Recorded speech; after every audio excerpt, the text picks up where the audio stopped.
পৃথিবীর 1 নম্বর খাবার, পৃথিবীর শ্রেষ্ঠ খাবার নিয়ে আলোচনা করব, ওয়ার্ল্ডস নাম্বার 1 ফুড নিয়ে। সেটি হচ্ছে নাট, বাদাম। এত কিছু থাকতে বাদাম কেন? কয়েক বছর আগে যুক্তরাজ্যের বিজ্ঞানীরা সারা পৃথিবীর 1000 খাবার নিয়ে গবেষণা করলেন।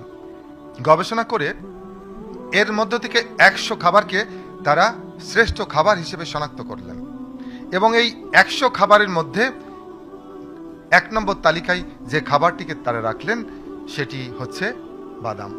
বাদাম কেন শ্রেষ্ঠ খাবার হলো, যে কেন বাদাম 1 নম্বর খাবারের মর্যাদা লাভ করলো? বাদামে থাকে একটি গুরুত্বপূর্ণ ফ্যাট যার নাম হচ্ছে এসেনশিয়াল ফ্যাটি অ্যাসিড। যানবাহন চলাচলের জন্য তার জ্বালানি দরকার। আমাদের শরীরও একটা যানবাহন এবং এই যানবাহনের মূল জ্বালানি হচ্ছে গ্লুকোজ, যেটা পুড়ে শক্তি তৈরি হয়, আমরা কাজ করি। এবং এই যানবাহন মানে এই দেহরূপী বাহনের ভিতরে 70 থেকে 100 ট্রিলিয়ন সেল আছে এবং প্রত্যেকটা সেলের ভিতরে অনেকগুলো ইঞ্জিন আছে। এই ইঞ্জিনগুলো ঠিক মতো কাজ করবে যখন আপনি ওই ইঞ্জিনগুলোকে তার প্রয়োজনীয় লুব্রিক্যান্ট দিবেন এবং এই লুব্রিক্যান্টের নাম হচ্ছে ওমেগা 3 ফ্যাটি অ্যাসিড এবং এটি পর্যাপ্ত থাকে বাদামে।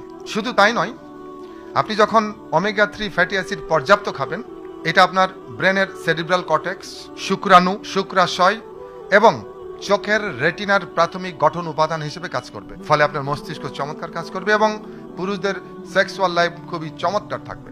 এবং এই ওমেগা 3 ফ্যাটি অ্যাসিড কেউ যখন নিয়মিত খাবে, তিনি হৃদরোগ, উচ্চ রক্তচাপ, ডায়াবেটিস, স্ট্রোক, হার্ট অ্যাটাক প্রতিরোধ করতে সক্ষম হবেন। It is so important, it is so important.